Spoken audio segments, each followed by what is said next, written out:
नमस्कार, माउन्टेन समाचारमा स्वागत छ। म सचिता बुढाथोकी।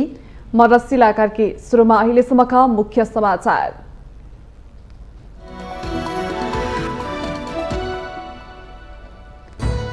अर्थमन्त्रीको लाचार प्रवृत्तिले सिङ्गो राज्य प्रणाली नै बदनाम। मन्त्री शर्माको कार्यशैलीप्रति चौतर्फी असन्तुष्टि।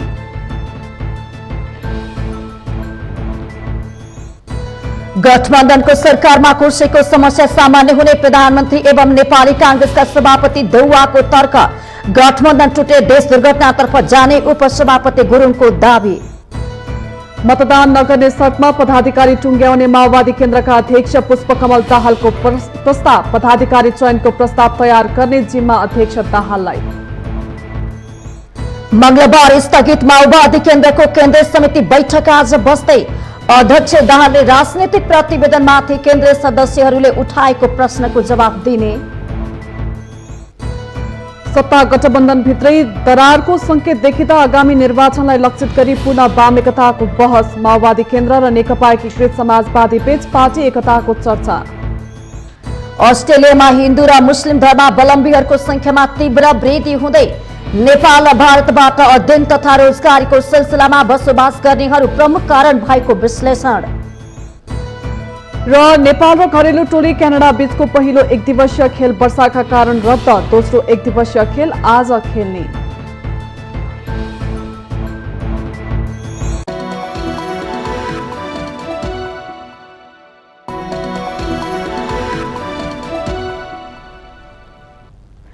अब समाचार विस्तारमा।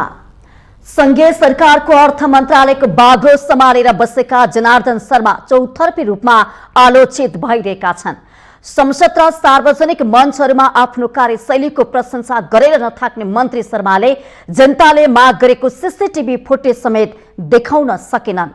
मन्त्री शर्माले व्यापारीहरूसँग मिलेर निहित व्यक्तिको अनुकूल हुने गरे बजेटको खाका कोरेको आरोप खेपिरहेका छन्। यस विषयमा प्रश्न उठिसकेपछि सत्य तथ्य जनता समक्ष राखी जनविश्वास जितेर काम गर्नुपर्ने बेला अर्थमन्त्री शर्माले उल्टै आफ्नो गल्ती ढाकछोप गर्न सिङ्गो राज्य प्रणालीलाई बदनाम गरिरहेका छन्। अर्थमन्त्रीको लाचार प्रवृत्तिले सिङ्गो राज्य प्रणालीलाई नै बदनाम गराएको छ। राज्यको ढुकुटी सम्हालेर सही तरिकाले सञ्चालन गरी देश परिवर्तन गर्ने गरिमामय पदमा बसेका अर्थमन्त्री शर्माको एउटा गैर जिम्मेवार कदमले आज सिङ्गो अर्थतन्त्र डगमगाउने अवस्थामा पुगेको छ। काम गर्ने क्रममा जोसुकैबाट पनि गल्ती हुन सक्छ। गल्ती भएको भए आफ्नो गल्ती स्वीकार गरेर अगाडि बढ्नुपर्ने लोकतन्त्रको मान्यता हो। तर वर्तमान व्यवस्थाको सार्वभौम संस्था मानिने संसददेखि नागरिकसम्मले अर्थमन्त्रीको कार्यशैलीबाट असन्तुष्टि जनाउँदै बजेटको खाका कोर्दा गैर कानूनी रूपमा सीमित व्यवसायीबाट परिचालित भई व्यक्तिगत लाभ लिएको भन्ने विषयमा अर्थमन्त्रीको जवाफ माग गर्दा मन्त्री शर्मा कानमा तेल हालेर संसद र जनताको आवाजलाई बेवास्ता गरेर बसेका छन्। विवादित उक्त बैठकको सीसीटीभी फुटेज सार्वजनिक गर्न चौतर्फी रूपमा माग भए पनि अर्थमन्त्रीले संसदलाई अटेर मात्र गरेनन्, वर्तमान व्यवस्थामाथि चुनौती खडा गरेका छन्। सिंहदरबार भित्र मन्त्रालयकै सीसीटीभी फुटेज 13 दिनमै डिलिट हुन्छ भन्ने अर्थ मन्त्रालयको तर्क आधुनिक संचारको युगमा लज्जाको विषय हो। यो भनेको अर्थ मन्त्रालयले सरासर संविधानले नागरिकलाई दिएको सूचनाको हकबाट वञ्चित गर्नु हो। शर्माको राजनीतिक दल माओवादी केन्द्रदेखि सत्ता गठबन्धनमा रहेका अधिकांश दलहरूले जवाफ माग्दा पनि अर्थमन्त्रीले आखिर कसको आडमा अटेर गरिरहेका छन्। शर्माकै पार्टीभित्रबाट यस्तो गैर जिम्मेवार कदमका लागि राजीनामा गर्न दबाब आउँदा समेत शर्मा पदमा टाँसिएर बसेका छन्। अर्थमन्त्रीकै कारण अहिले देश आर्थिक संकटतर्फ उन्मुख भइरहेको धेरैको बुझाइ छ। गत वर्ष समय छँदै बजेट प्रतिस्थापन विधेयक संसदबाट पारित गर्नेतिर ध्यान नदिएका कारण शर्मा मुलुकलाई 1 महिनासम्म बजेट विहीन अवस्थामा राखेका थिए। देशको अर्थतन्त्र संकटतिर धकेलिँदा पुँजीगत खर्चको अवस्थामा सुधार ल्याउन शर्माले सिन्को समेत भाँचेका छैनन्। विदेशी मुद्रा सञ्चिति घट्दै गएको राष्ट्र ब्याङ्कको तथ्याङ्कले देखाएको छ। यस्तो अराजक शैलीमा काम गरिरहेका अर्थमन्त्री शर्माले देशको अर्थतन्त्र डुब्ने गरी काम गर्दा उनलाई किन पदमा राखिराख्ने भन्ने प्रश्न प्रधानमन्त्री देउबा समक्ष पनि तिर्छिएको छ। तर देउबा अर्थमन्त्री शर्माले एकपछि अर्को गरी गरिरहेका उदण्ड काण्डलाई रमिते बनेर हेरिरहेका छन्। परिवर्तन र क्रान्तिकारीका कुरा गरेर नथाक्ने माओवादी केन्द्रका अध्यक्ष पुष्पकमल दाहाल प्रचण्डले अर्थमन्त्रीलाई किन फिर्ता बोलाउँदैनन्? राज्य संयन्त्र र मुलुकको भविष्य भन्दा एउटा व्यक्ति कसरी यति बलियो बन्न सक्छ? यो गम्भीर प्रश्नको जवाब सिंगो सत्ता गठबन्धनले दिन सक्नुपर्छ। मुलुकको अर्थतन्त्र ठिक ठाउँमा नभएकै कारण अहिले बजार मूल्य वृद्धि दर तेब्बर भएको छ। जनतालाई दैनिकी चलाउन धौधौ परेको बेला सरकारले बजार अनुगमन समेत गर्दैन। देशको व्यापार घाटा धान्नै नसकिने अवस्थामा पुगेको छ। मुलुकको यो समग्र अवस्थाप्रति देशका अर्थमन्त्री कति पनि चिन्तित देखिँदैनन्। उनले पदमा बसेर जनता समक्ष पदीय रवैया र अराजकता प्रदर्शन गरिरहेका छन्। यो भनेको सर्वथा गलत हो। एउटा व्यक्तिको गल्तीले सिंगो राज्य सत्ता प्रणाली बदनाम हुनु र देशको अर्थतन्त्र धरायसी बन्नु जनतालाई सह्य नहुन सक्छ। समय छँदै अर्थमन्त्रीले गलत गरेको भए उनलाई कानूनी दायरामा ल्याउनुपर्छ, होइन भने जनतालाई चित्त बुझ्दो जवाफ दिन सक्नुपर्छ। माउन्टेन टेलिभिजन एसडी राजनीतिक ब्यूरो। प्रधानमन्त्री एवं नेपाली कांग्रेसका सभापति शेरबहादुर देउवाले गठबन्धनको सरकार बनेपछि कुर्सीको समस्यालाई सामान्य रूपमा लिनुपर्ने बताउनु भएको छ। मंगलबार काठमाडौँमा नेपाल ट्रेड युनियन कांग्रेसले आयोजना गरेको स्वर्गीय नेता गिरिजा प्रसाद कोइरालाको शालिग अनावरण कार्यक्रमलाई सम्बोधन गर्दै प्रधानमन्त्री देउवाले गठबन्धनमा भएका राजनैतिक समस्यालाई सामान्य रूपमा लिनुपर्ने बताउनु भएको हो। उहाँले एउटै पार्टीमा पनि समस्या हुने गरेको भन्दै गठबन्धनमा आएका कुर्सीका समस्याहरूलाई सामान्य रूपमा लिन आवश्यक रहेको उल्लेख गर्नुभयो। अहिले केही मित्र हाम्रा साथीहरू धनराजजीहरूले भन्नुभएको छ एउटै पार्टीमा त समस्या हुन्छ भने पुलिसबाट पनि समस्या हुन्छ नि, यसलाई सामान्य रूपमा लिनुपर्छ। हेर्नुहोस्, तपाईँहरूले प्राइभेट हुनु थाहा पाउनु होला, अहिले थाहा त्यस कारण चाहिँ आफ्नै पार्टी मिलाउनु पर्नेमा पुलिस मिलाउनु पर्ने हुन्छ। प्रधानमन्त्री देउवाले सधैँ जनताको लागि लडिरहने नेता गिरिजा प्रसाद कोइरालाको शालिग अनावरण गर्न पाउँदा खुसी लागेको बताउनुभयो। कार्यक्रममा नेपाली कांग्रेसका उपसभापति धनराज गुरुङले गठबन्धन टुटे देश दुर्घटनातर्फ जाने दावी समेत गर्नुभयो। गठबन्धन रूपी विमान आकाशमै रहेकाले सुरक्षित अवतरण नगरे दुर्घटनातर्फ जाने उहाँको तर्क रहेको छ। आगामी मङ्सिरपछि मात्रै सम्भवतः गठबन्धन रूपी विमानले सुरक्षित अवतरण गर्ने उपसभापति हामी स्थानीय तहको निर्वाचनको क्रममा हामीले जहाज चढ्यौं। पाँच दल एउटै जहाज चढेका छौं। जहाज चढिसक्यौं, जहाज उडिसकेको छ, जहाज आकाशमा छ, जहाज ल्यान्डिङ भएको छैन। अब हामीले त्यो जहाजलाई सेफ ल्यान्डिङ कसरी गर्ने भनेर हामी चिन्तन र चिन्ता गरिरहेको बेलामा त्यही जहाजभित्र बसेर साथीहरूले न्यार न्यार मुर मुर गर्न हुन्न भन्ने मेरो ठहर छ। उपसभापति गुरुङले गठबन्धन भित्र नै एक दलले अर्को दललाई आरोप लगाउँदा अपरिपक्व राजनीतिज्ञले देश सञ्चालन गरेको पुष्टि गर्ने दावी गर्नुभयो। नेपाली कांग्रेसकी नेत्री सुजता कोइरालाले मोरङको विराटनगरमा गिरिजा प्रसाद कोइरालाको नाममा संग्रहालय बनाउन प्रधानमन्त्रीसँग आग्रह गर्नुभयो। विदेशबाट ल्याएको सामग्रीहरू त्यो बेलाको अहिलेसम्म त्यहाँ यथावत रहेको छ। त्यो हामीले म्युजियम बनायौँ भने यो नेपाली कांग्रेसको एउटा ठुलो इतिहास बन्न सक्छ। यो म्युजियमले धेरै ठुलो काम पनि गर्न सक्छ। त्यसैले मेरो एउटा रिक्वेस्ट छ, अहिले प्रधानमन्त्री नेपाली कांग्रेसको हुनुहुन्छ, उहाँले त्यसलाई म्युजियमको रूपमा अगाडि बढाउनुहुन्छ भन्ने हाम्रो सबैको चाहना छ। प्रधानमन्त्री देउवाले मोरङको विराटनगरमा रहेको भवनलाई स्वर्गीय नेता गिरिजा प्रसाद कोइरालाको नाममा संग्रहालय बनाउने कुरा स्वागत योग्य रहेको बताउनुभयो। उहाँले संग्रहालय बनाउन सरकारले सहयोग गर्ने पनि प्रतिबद्धता जनाउनुभयो।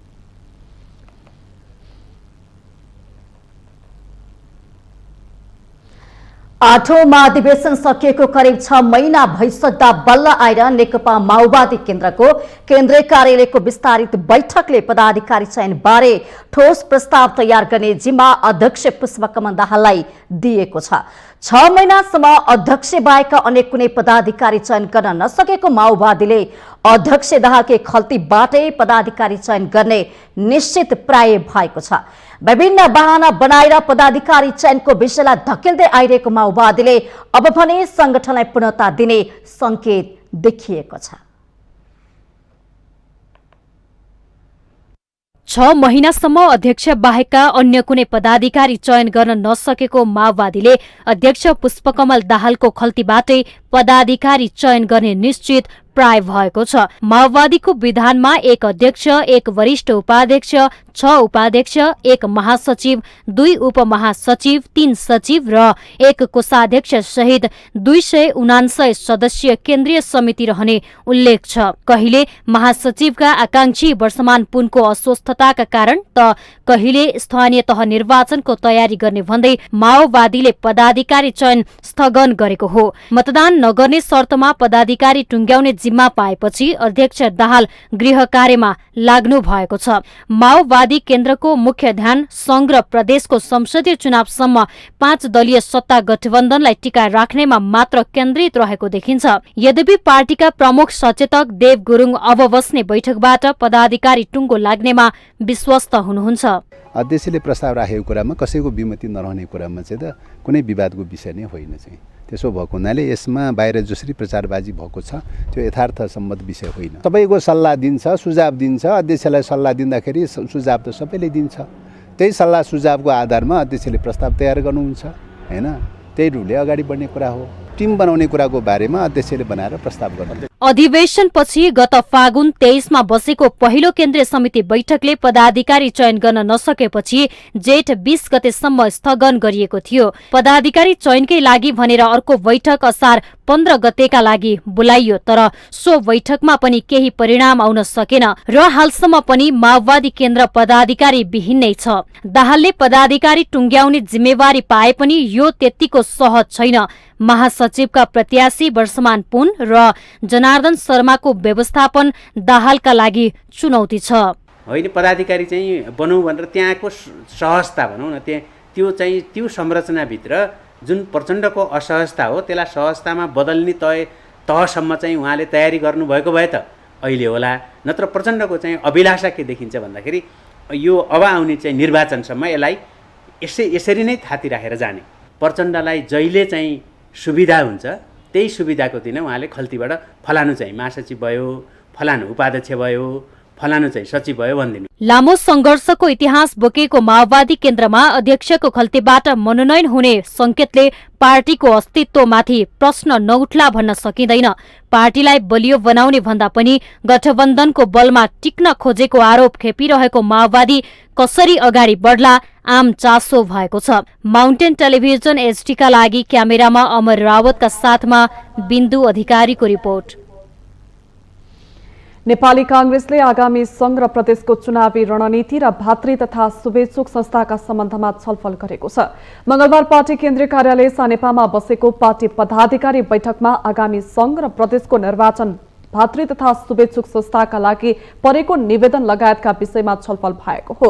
बैठकमा निर्वाचन आयोगद्वारा प्रस्तावित निर्वाचन सम्बन्धी विधेयकबारे पार्टीभित्र प्रारम्भिक छलफल सुरु भएको कांग्रेस प्रवक्ता प्रकाश शरण महतले जानकारी दिनुभयो। कांग्रेसको भातृ तथा शुभेच्छुक संस्थाका लागि केही निवेदन आएको भन्दै कसलाई मान्यता दिने नदिने भन्नेबारे छलफल भएको र त्यसको टुङ्गो आगामी 27 गते हुने केन्द्रीय कार्य समितिको बैठकले लगाउने उहाँको भनाइ छ। हाम्रो भातृ शुभेच्छुक संगठनहरूको कतिपय आवेदन दिएका शुभेच्छुक संगठनहरू छन्। भातृ संगठनहरूको विधानलाई अन्तिम रूप दिने विषयवस्तु छन् र यो आउन 27 गते कुन कुन सङ्घ संस्थाहरू भातृ संगठन शुभेच्छुक संगठनहरूले चाहिँ मान्यता प्राप्त गर्छन् त्यो विषयको टुङ्गो चाहिँ 27 गतेको मिटिङले लगाउँछ। प्रवक्ता महतले 27 गतेका लागि बोलाइएको केन्द्रीय कार्य समितिको बैठकमा वर्तमान राजनीतिका विषयसँगै स्थानीय निर्वाचनको समीक्षा, गठबन्धनको भूमिका लगायतका विषयमा छलफल हुने र पार्टीको आगामी रणनीति तय गरिने बताउनुभयो। अर्थमन्त्रीको प्रसङ्गमा प्रवक्ता महतले मन्त्रीका गतिविधिहरूलाई प्रधानमन्त्री शेरबहादुर देउवाले पनि नजिकबाट निगरानी गरिरहेको जिम्मेवारीमा हामी छौँ। जुनसुकै पार्टीको सदस्य भए पनि त्यो जिम्मेवारीलाई चाहिँ उच्च कर्तव्यनिष्ठताका साथ त्यो काम हुनुपर्दछ। त्यसमा दुई मत छैन। कहीँ कतै त्रुटि भएको छ भने र अर्थमन्त्रीबाट पनि त्यस्तो त्रुटि भएको छन् भने त्यसको निगरानी प्रधानमन्त्रीले पनि गरिरहनु भएको होला। त्यो खाले चाहिँ सूचना उहाँले पनि लिइराख्नु भएको होला। त्यसको आधारमा के यथार्थ हो त्यसको आधारमा एउटा निष्कर्ष अवश्य पनि निस्केला। त्यसैगरी सोही बैठकमा सहभागी कांग्रेस महामन्त्री गगन थापाले कुनै पनि विषय गम्भीरतापूर्वक उठिसकेपछि संसदीय व्यवस्थामा सरकार सञ्चालन गर्ने सम्बोधन गर्नुपर्ने बताउनुभयो। प्रधानमन्त्री बनाउने सांसदहरू नै हो भन्दै सांसदहरूको धारणा प्रधानमन्त्रीले सुन्नै पर्ने महामन्त्री थापाको भनाइरहेको छ। संसदीय व्यवस्थामा यस्तो कुरालाई सरकार सञ्चालन गर्नेले सम्बोधन गर्नै पर्छ। यहाँ को दोषी हो होइन भन्ने कुराको निर्क्योल चाहिँ मैले गर्न पनि सक्दिनँ, गर्नु पनि हुँदैन।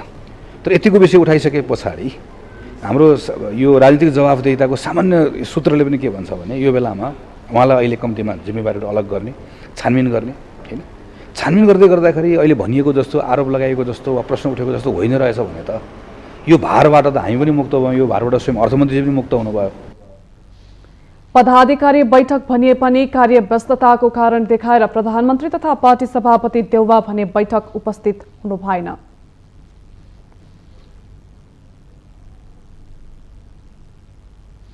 गृहमन्त्री बालकृष्ण खानले बढ्दो सुरक्षा संवेदनशीलतालाई ध्यानमा राखेर सरकारले काठमाडौँ उपत्यकाको सुरक्षाको जिम्मा संघीय प्रहरीलाई दिने तयारी गर्नु परेको स्पष्ट पार्नु भएको छ।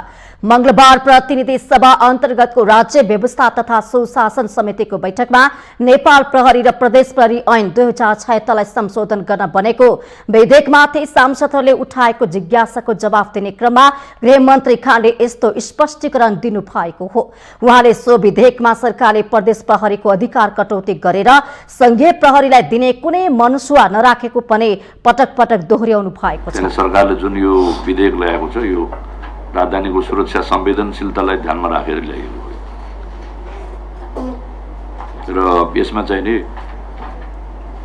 प्रदेशको या प्रदेश प्रहरीको अधिकार कटौती गर्ने यो चाहिँ नि मनसुबै होइन।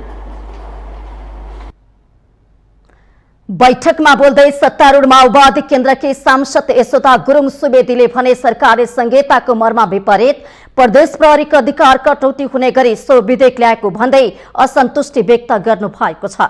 उहाँले राजधानी काठमाडौँको सुरक्षा व्यवस्थापनको लागि विद्यमान कानूनी व्यवस्था नै पर्याप्त रहेको जिकिर समेत गर्नुभयो। अनुसन्धानका विषयहरू पनि जो तोकिदिएको छ यसले पनि के गर्छ त भन्दाखेरि चाहिँ धेरै ठाउँमा नेपाल के अरे अनुसन्धान गर्न पाउने व्यवस्था गरेको हुनाले चाहिँ भ्यालीको सुरक्षा काम कर्तव्य अधिकार र अनुसन्धानको दफा 3 र दफा 4 लाई हेर्दाखेरि चाहिँ यो नेपाल प्रहरी चाहिँ समृद्ध नै छ र पर्याप्त नै छ भन्ने लाग्छ। त्यस्तै प्रमुख प्रतिपक्षी दल नेकपा एमालेका सांसद खगराज अधिकारीले अध्यागमन विभागको सुरक्षामा लापरवाही नगर्न सरकारलाई सचेत गराउनु भएको छ। उहाँले संघ प्रदेश र स्थानीय तहको सहकारीमै सबै काम गर्नुपर्ने भएकाले काठमाडौँ उपत्यकाको सुरक्षाको जिम्मा संघीय प्रहरीलाई दिने कानूनी प्रबन्ध गर्दा गलत नहुने धारणा राख्नु भएको छ। निजामती प्रति अविश्वास पनि होइन, उसको ट्रेनिङ प्रशासनिक खालको हुन्छ।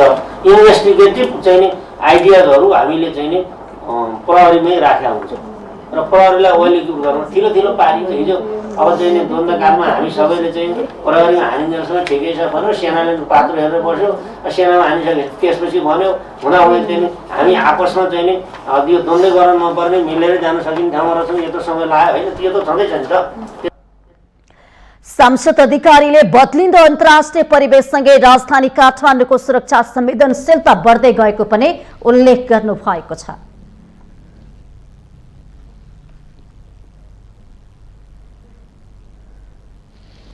नेकपा माओवादी केन्द्रको केन्द्रीय समिति बैठक आज पनि बस्दैछ। आइतबार र सोमबार बसेर स्थगित भएको बैठक आज दिउँसो 1 बजे बस्ने भएको हो।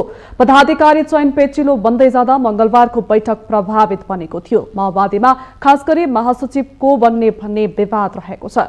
महासचिवमा वर्षमान पुन र जनार्दन शर्मा बलिया दावेदारका रूपमा अगाडि देखिँदा टुङ्ग्याउन सकस बन्दै गएको बताइएको छ। पदाधिकारी नटुङ्गे पनि केन्द्रीय समितिको यो बैठकले पोलिट ब्युरो र स्थायी समिति भने टुङ्ग्याउने तयारीमा माओवादी केन्द्र रहेको नेताहरूले प्रतिक्रिया दिएका छन्।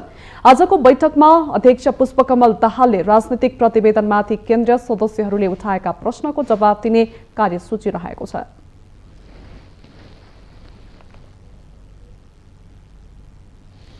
माउन्टेन समाचारमा पालो भएको छ विश्रामको।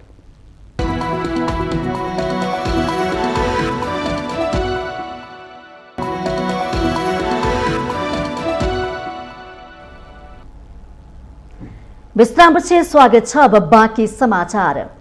प्रधानमन्त्री शेरबहादुर देउवाले नेपालको संस्कृति र सम्पदालाई अन्तर्राष्ट्रिय स्तरमा प्रचार प्रसार गरी पर्यटन प्रवर्धन गर्नुपर्नेमा जोड दिनु भएको छ। मंगलबार काठमाडौँमा आयोजित नेपाल संगीत तथा नाट्य प्रज्ञा प्रतिष्ठानको 12औं प्रज्ञा सभा उद्घाटन समारोहलाई सम्बोधन गर्दै प्रधानमन्त्री देउवाले देशको संस्कृति र सम्पदालाई अन्तर्राष्ट्रिय स्तरमा प्रचार प्रसार गर्नुपर्नेमा जोड दिनु भएको हो। उहाँले अन्तर्राष्ट्रिय स्तरमा प्रचार गर्न सकेमा नेपालको विशिष्ट पहिचान स्थापित हुनका साथै पर्यटन प्रवर्धन हुने बताउनु भएको छ। उहाँले नेपाल सांस्कृतिक विविधताले सम्पन्न मुलुक भएको उल्लेख गर्दै सांस्कृतिक विविधता नेपालको अमूल्य राष्ट्रिय सम्पदा भएको बताउनुभयो। हाम्रो देश नेपालमा कला संस्कृतिको सिर्जना र संस्कृतिको क्षेत्र मात्र होइन, लोकतन्त्रको स्थापना सम्बन्धमा समेत कलाकार र साहित्यकारहरूले अमूल्य योगदान गरेका छन्। यस्ता कलाकारहरूलाई आफ्नो गीताको क्षेत्रमा थप प्रोत्साहित गर्दै उनीहरूलाई सहकारी समन्वय बढाउँदै उनीहरूको प्रतिभालाई राष्ट्रिय हितमा अधिकतम मात्रामा प्रयोग परिचालन गर्ने यस प्रतिष्ठानले विशेष जोड दिन आवश्यक छ। त्यसै गरी संस्कृति पर्यटन तथा नागरिक उड्डयन मन्त्री जीवनराम श्रेष्ठले लोक संगीत, लोक नाट्य र लोक नृत्यहरू लोप हुँदै गइरहेको बताउनु भएको छ। उहाँले यिनको संरक्षण र सम्वर्धन गर्नु राज्यको दायित्व भएको बताउनुभयो। हाम्रा कतिपय लोक संगीत, लोक नाट्य, लोक नृत्य लोप भइसकेका छन्, कतिपय क्रमशः लोप हुँदै गइरहेको अवस्था छन्। यिनको संरक्षण र सम्वर्धन गर्नु हाम्रो एक महत्त्वपूर्ण अभिभारा हो भने विश्व मञ्चमा हाम्रा संगीत तथा नाट्य कलालाई प्रस्तुत गर्नु पनि अर्को महत्त्वपूर्ण काम हो भन्ने मलाई लाग्दछ। मन्त्री श्रेष्ठले लोक संगीत, नाट्य र नृत्यको दीर्घ साधकहरूको सम्मान गर्दै भावी पुस्ताको सहभागिता बढाउँदै लैजानु आवश्यक रहेको बताउनु भएको छ।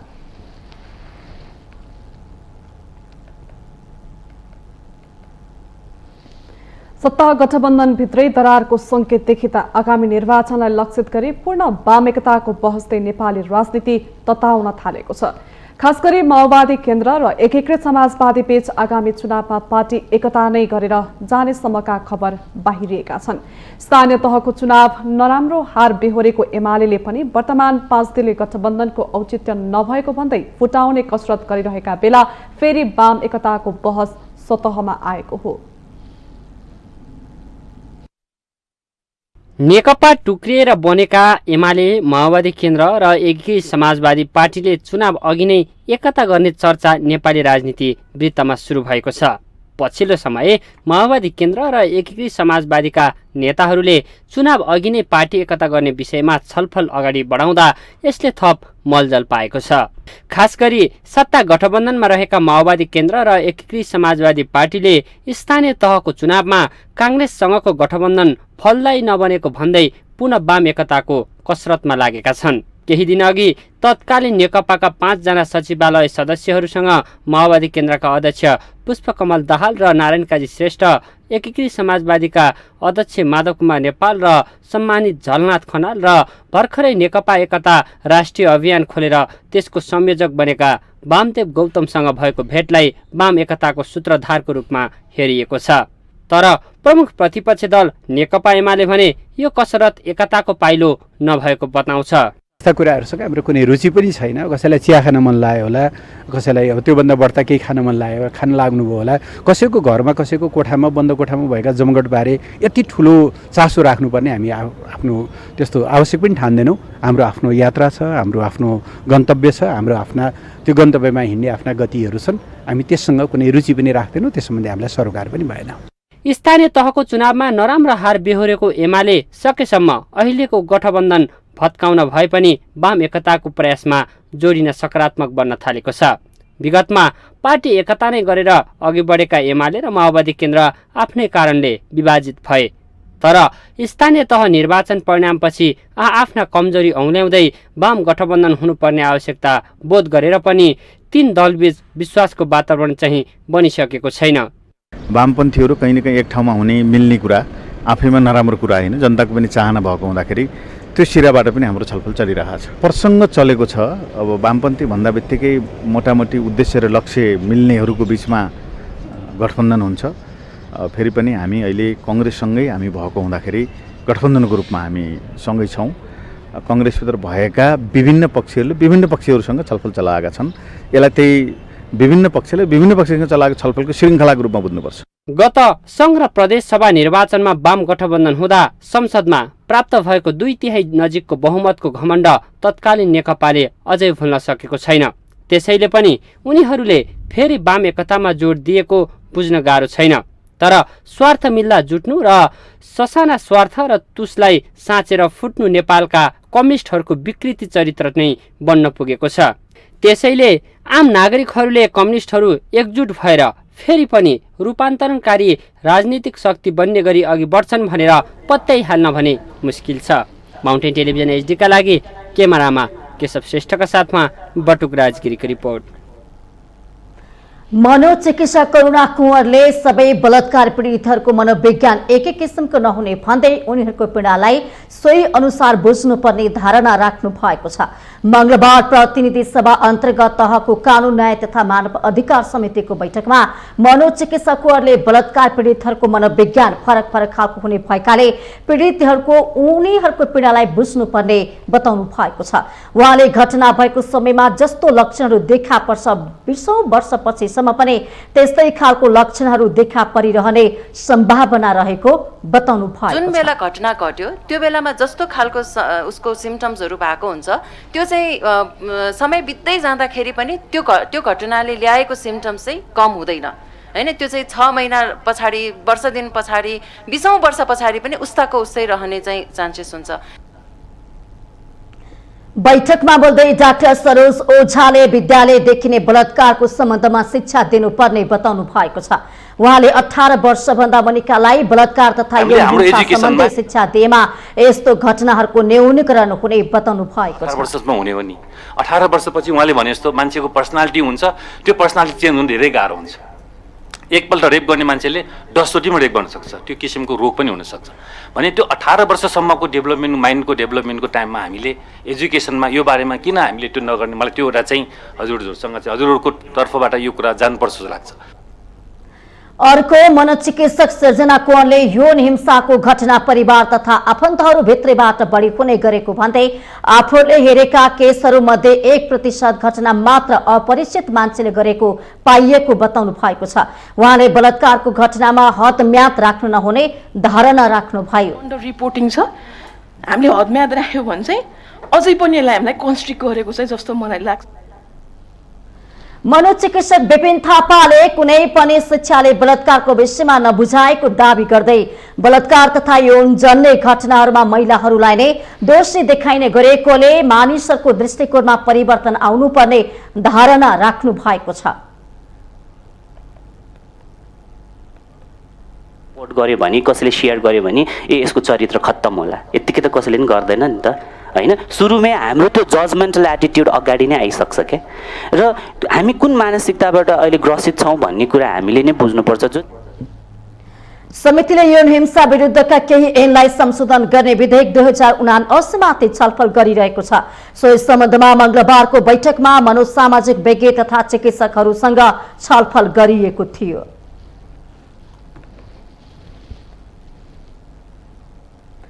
माउन्टेन समाचारमा पालो भएको छ विश्रामको।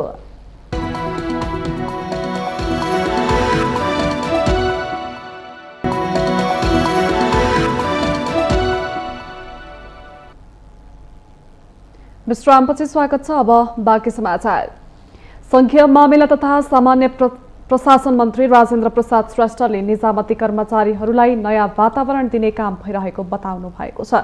मंगलबार मन्त्रालयले आयोजना गरेको कर्मचारीको नयाँ सोच इनोभेटिभ आइडिया प्रस्तुतिका लागि प्रतिभा डबली अन्तिम चरणको छनौट कार्यक्रममा उहाँले यस्तो बताउनु भएको हो। उहाँले सरकारी सेवामा कार्यरत कर्मचारीहरूको बीचमा प्रतिभाको प्रतिस्पर्धा गर्नुले आगामी दिनमा अध्ययन र अनुसन्धानको पाटोलाई थप सुदृढ गर्ने विश्वास व्यक्त गर्नुभयो। तर निजामती सेवाभित्र सेवाग्राहीहरूलाई कसरी राम्रो ढङ्गबाट सेवा दिन सकिन्छ, त्यसका उपायहरू, तरिकाहरू के हुन सक्छन् त? यो ट्यालेन्ट वारमा भाग लिइरहेका साथीहरूले सेवाग्राहीहरूलाई कसरी राम्रो दिने त्यो भन्न सक्दछ। त्यसको नवीन उपायहरू दिन सक्दछ। मुख्य सचिव शंकरदास बैरागीले कार्यक्रमले बाहिरी समाजमा विद्यमान कर्मचारीमा रहेको पुरातनवादी सोचको आरोपलाई चिर्ने विश्वास व्यक्त गर्नुभयो। उहाँले बाहिर कर्मचारीहरूमा कुनै नयाँ योजना नै छैनन् भन्ने भ्रम रहेकाले त्यसलाई चिरेर अघि बढ्न आवश्यक रहेको जानकारी दिनुभयो। सबै तहमा कार्यरत कर्मचारीहरूलाई निष्ठापूर्वक आफ्नो ज्ञान, विवेक, नवीन सोच र अनुसन्धानमूलक दृष्टिकोण राखेर सेवा प्रवाहमा सुस्थ ल्याउन, नवीनता दिन र कर्मचारीहरू भनेका पुराना मानसिकताका मान्छे हुन्। यिनीहरूमा नयाँ सोच हुँदैन, यिनीहरूमा ज्ञान पनि छैन, यिनीहरूमा कुनै किसिमको नयाँ कुरालाई ग्रहण गर्ने क्षमता पनि छैन भन्ने जुन सोचाइ व्याप्त छ बाहिरी समाजमा, त्यसलाई चिर्न सफल हुनेछ भन्ने मैले विश्वास लिएको छु। सरकारले प्रतिभाको कदर, सम्मान र प्रतिभाको उचित वातावरण सृजना गरेर प्रस्फुटन हुने मौका दिने हो भने निजामती सेवाले फड्को मार्ने विश्वास गर्नुभयो।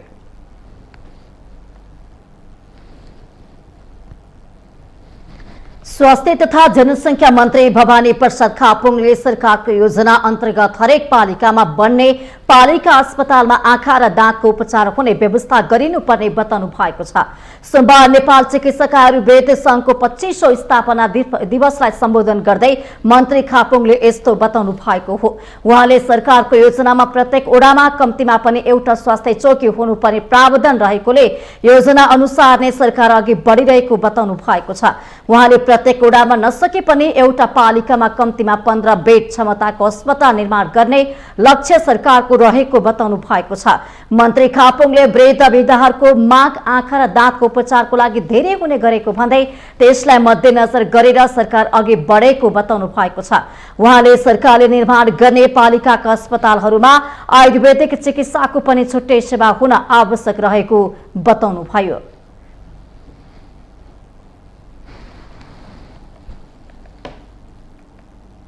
एउटा चाहिँ स्वास्थ्य चौकीमा नभए पनि अहिले तत्काल स्वास्थ्य चौकीमा नभए पनि एउटा पालिकामा कम्तीमा पनि पालिका हस्पिटलमा एउटा आँखाको पनि एउटा कोठा हुनु आवश्यक छ। माग त्यस्तो देखिन्छ। मान्छे बुढापाकाहरूले आँखाको चाहिँ केही उपचार हुँदैन भन्छन्। त्यस्तै गरेर एउटा चाहिँ कोठा दाँतको उपचार गर्ने पनि हुँदाखेरि त्यो पनि धेरै उपयुक्त हुन्छ। माग त्यसको पनि देख्छु म। मन्त्री खापुङले सिंहदरबार वैद्य खानाको मर्म सम्वाद र सम्वर्धन हुन नसक्दा नाजुक स्थितिमा पुगेको बताउनु भएको थियो।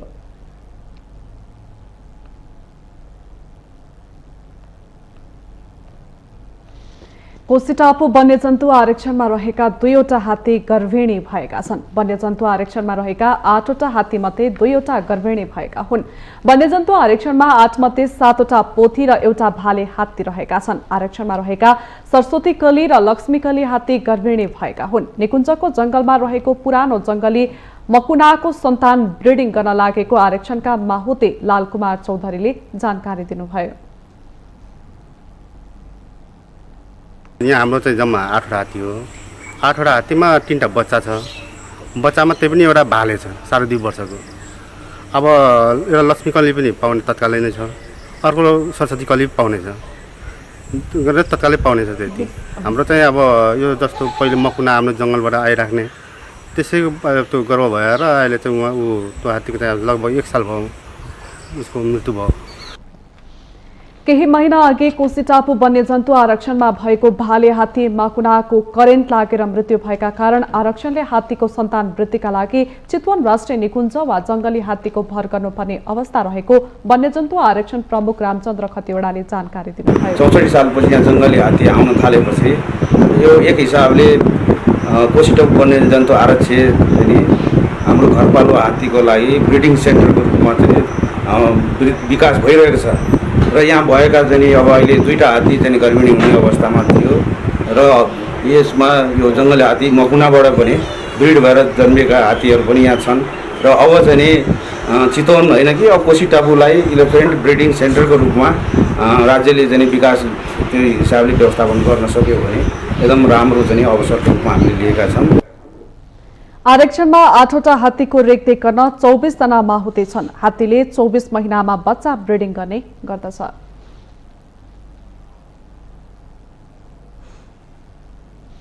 हामीसँग आर्थिक अन्तर्राष्ट्रिय र खेल समाचार बाँकी नै छन्। माउन्टेन समाचारमा पालो भएको छ विश्रामको।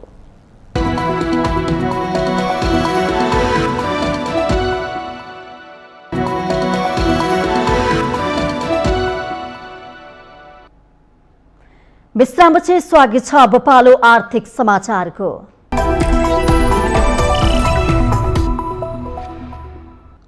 आगामी मौद्रिक नीतिमा आत्मनिर्भर अर्थतन्त्र बनाउनको लागि बैंकिङ सहजता हुने व्यवस्था गर्न निजी क्षेत्रले माग गरेका छन्। मौद्रिक नीतिको सुझाव संकलनको लागि काठमाडौँमा आयोजित अन्तर्क्रिया कार्यक्रममा राष्ट्र बैंकलाई सुझाव दिँदै निजी क्षेत्रमा छाता संगठनका प्रमुखहरूले यस्तो सुझाव दिएका हुन्। निजी क्षेत्रले पछिल्लो समय भोगिरहेको बैंकिङ तरलता, बैंकिङ कर्जामा सहुलियत, कृषि, पर्यटन र उत्पादन वृद्धि गरी आत्मनिर्भर अर्थतन्त्र बनाउने गरी मौद्रिक नीति ल्याउनु पर्नेमा जोड दिएका छन्। यो म्यानुफ्याक्चरिङ र भन्नाले पर्यटनलाईको चाहिँ क्षेत्रमा जुन चाहिँ जाने चाहिँ कर्जाहरू छ यसलाई तुलनात्मक रूपमा अलिकति प्रायोरिटी दिएर हेर्नुपर्छ कि भन्ने चाहिँ भन्नाले चाहिँ लागेको चाहिँ छ कि हामीले रिफर्म्सहरू लाउन सक्छौँ, हामीहरूलाई आफ्नो इकोनोमीलाई बलियो बनाउन सक्छौँ। हाम्रो जुन फरेन एक्सचेन्ज अर्निङ क्यापेबिलिटी छ त्यसमा हामीहरूले फोकस गर्न सक्छौँ। जुन यो 25,000 को चाहिँ क्याप छ त्यसलाई करिब करिब 2.5 लाख जति गरियोस् र चाहिँ भारतीय पर्यटक यहाँ आउँदाखेरि उहाँहरूले चाहिँ 500 र यो 2000 को करेन्सी चाहिँ लिएर आउने व्यवस्था गर्यो भनेदेखि थुप्रै यो चाहिँ चलन चल्तीमा ल्याउनु पर्यो। बैंकको नजरमा स्वदेशी वस्तु उत्पादन गर्ने जो स्थानीय कच्चा पदार्थमा आधारित उद्योगलाई बढी बढावा दिनुपर्ने हाम्रो एउटा जोड छ। निजी क्षेत्रले मौद्रिक नीतिमा पछिल्लो समय उद्योगी व्यवसायहरूले भोग्नु परेको समस्या सहजीकरण गर्नुपर्ने, तरलता अभाव, लगानीको वातावरण असहज जस्ता समस्या समाधान हुनुपर्नेमा जोड दिएका छन्।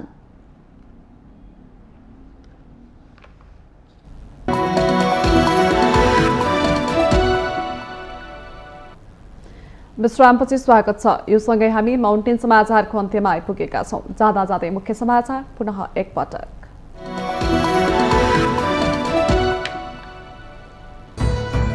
अर्थमन्त्रीको लाचार प्रवृत्तिले सिङ्गो राज्य प्रणाली नै बदनाम, मन्त्री शर्माको कार्यशैलीप्रति चौतर्फी असन्तुष्टि।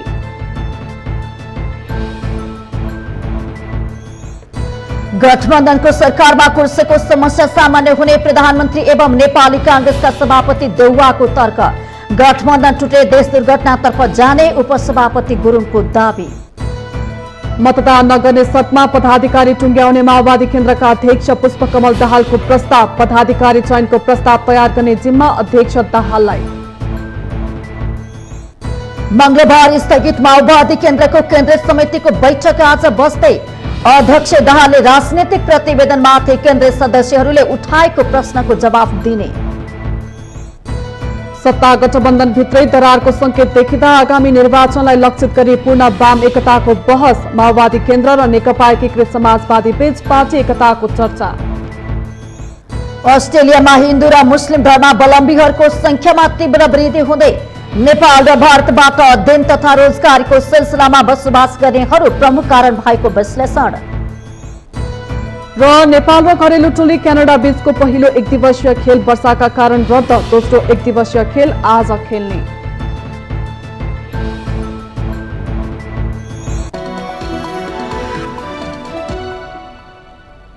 माउन्टेन समाचार अहिलेलाई सकियो। सत्य, तथ्य र निष्पक्ष समाचारको लागि माउन्टेन टेलिभिजन HD हेर्दै रहनुहोला। नमस्कार।